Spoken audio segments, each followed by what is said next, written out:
So when you see those black banners, it is upon you to show your allegiance with them, to give an oath to them, to show your bay'ah to them, to give your bay'ah to them. وَلَوْ حَبْوًا عَلَى الثَّلَّجِ, even if you have to go through the harshest of the harshest conditions. Allahu, Allahu, Allahu, Allah. There were the signs I mentioned that are related to the personality of Imam Mahdi, and there are other signs that would happen around Imam Mahdi or around the time of Imam Mahdi. Two big signs of Imam Mahdi are the rising of black banners or black visuals from the east and the burying of an army at the place of Baida between Makkah al-Mukarramah and Medina al-Munawwarah. So how would we make sense out of these contradictory hadiths, that one says that Imam al-Mahdi would be from the people of Medina and the other says that Imam al-Mahdi would come from the east? And apart from the hadith I mentioned,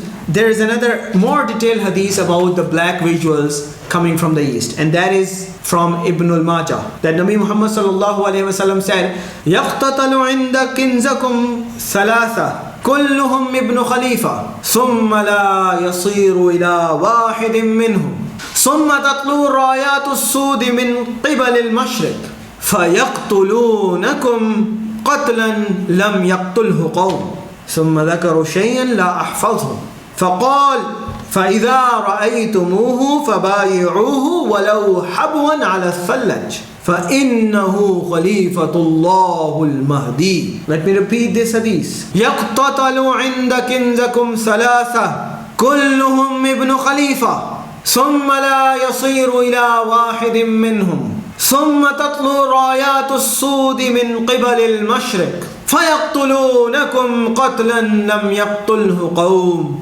ثُمَّ ذَكَرُوا شَيْئًا لَا أَحْفَظُهُ فَقَالَ فَإِذَا رَأَيْتُمُوهُ فَبَايِعُوهُ وَلَوْ هَبْوًا عَلَى الثَّلَّجِ فَإِنَّهُ خَلِيفَةُ اللَّهِ الْمَهْدِي. The three would fight. Three persons would have a quarrel. Three persons would have a war. كُلُّهُمْ ابْنُ خَلِيفَةٍ. All three of them would be the sons of a king. ثُمَّ لَا يَصِيرُ إِلَى وَاحِدٍ مِّنْهُمْ. And then they won't be able to agree on either of them. When such a quarrel, such a difference happens, ثُمَّ تَطْلُو الرَّايَاتُ السُّودِ مِنْ قِبَلِ الْمَشْرِقِ.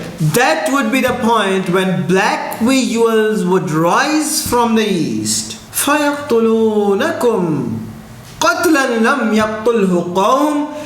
And they would then fight the Arabs like nobody has fought them before. The companion who's quoting this hadith says, ثُمَّ ذَكَرُوا شَيْئًا لَا أَحْفَظْهُ. That Nabi Muhammad sallallahu alayhi wasallam mentioned something that the Ravi does not remember. Then the Ravi says that Nabi Muhammad sallallahu alayhi wasallam said, فَقَالَ فَإِذَا رَأَيْتُمُوهُ فَبَايِئُوهُ. So when you see those black banners, it is upon you to show your allegiance with them, to give an oath to them, to show your bay'ah to them, to give your bay'ah to them.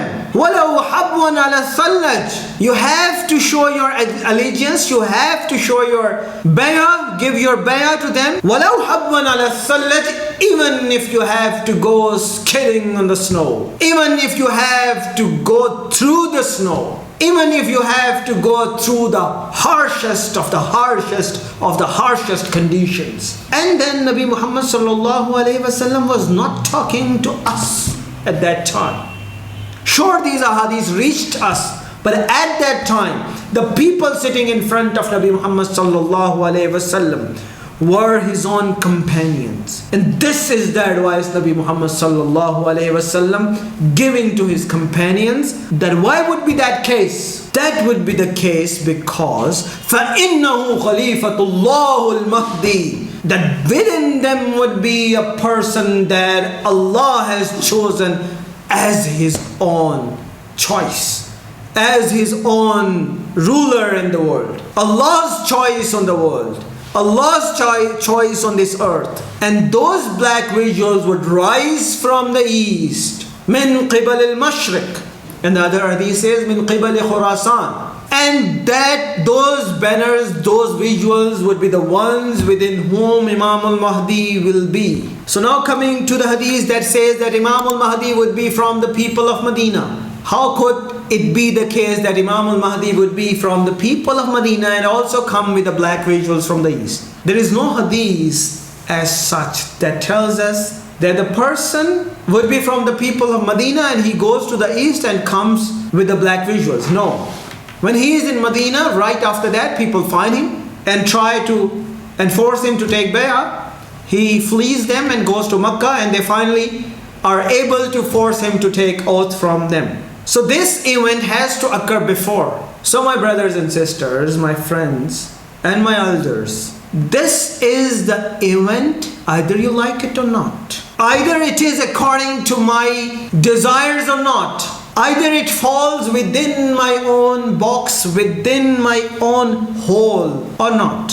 But it becomes very certain that Imam Al-Mahdi would come from east. He would be among the people who would have black visuals. And when he comes from the east, he goes to Medina. And that's exactly when people recognize that this person, this leader, this notable person has come from the east at the time of quarrel between three sons of a king. And then people would run to him and ask him to take oath. So we know Nabi Muhammad sallallahu alayhi wasallam is from the Arab world. Nabi Muhammad sallallahu alayhi wasallam was Arab. So we want to associate our inner self desires that Imam Al-Mahdi must also be from Madinatul Munawwara. But we would have to give up on our desires. And we would have to accept what Nabi Muhammad sallallahu alaihi wasallam told us. That even though the person would be from the lineage of Nabi Muhammad sallallahu alaihi wasallam, even though the person would ethnically be Arab because he would be from the lineage of Nabi Muhammad sallallahu alaihi wasallam, he won't be a resident of Madinatul Munawwara. He won't be an Arabic speaker. No, my brothers and sisters, no. This is not going to be the case. These two hadiths that I quoted just now clarify it that Imam Al-Mahdi would be the resident of East. Surely it doesn't fall within our own frame, within our own box, within our own imagination about that person. But surely this is what Nabi Muhammad sallallahu alaihi wasallam told us. So we would have to accept it. We cannot try to mold the hadith according to our own intentions, our own desires. No. We have to accept it the way it is. Either you like it or not. Either the Arab world likes it or not. Either the Muslims from all over the world like it or not. Allah's mercy fell on Bani Israel for thousands of years. Many and many Anbiya and Rasul came from Bani Israel.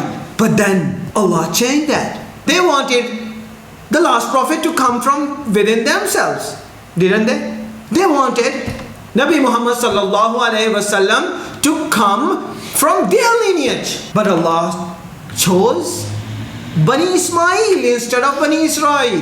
Nabi Muhammad sallallahu alaihi wasallam came from Bani Ismail, from the people that Bani Israel thought they were better than. That was Allah's choice. And now the land of Hijaz becomes more important and the center of the world, just like the place of Palestine. Palestine was the center. And the Muslims before Nabi Muhammad sallallahu alaihi wasallam used to pray facing Masjid al-Aqsa in Palestine. Now Makkatul Mukarramah becomes the center and the Muslims start praying while facing towards Makkatul Mukarramah. And it was Allah's choice. Although everyone, every Muslim, every person who had any knowledge from the previous books had no idea that this would happen. They surely knew that the last prophet would come from the land of the dates and palms. That is Madinatul Munawwara. That's why they came to lots and lots of tribes of Bani Israel had migrated to Madinatul Munawwara, hoping that the last prophet would come from their lineage. But Allah changed it. So this was not within their frame. This was not within their own, this did not fit their own glasses. This did not fit in their own frame or expectation. So similarly, this time it has now become clear that Imam Al-Mahdi is going to come from the east, and you cannot change it. We cannot change it. I'm nobody to make it up. I only try to explain how it is. So Imam Al-Mahdi is going to come from east with the black visuals, and then Imam Al-Mahdi, after coming from the east, would be in Medina, and then when people would have recognized the black visuals, then they would come to Imam Al-Mahdi in Madinatul Munawwara, but he would not like to become the leader. So he would flee them and go to Makkah, and over there in Makkatul Mukarramah, sitting between Hijrul Aswad and Muqamun Ibrahim, people would force him to take oath from them. So that's where it will happen, and that's how it would happen.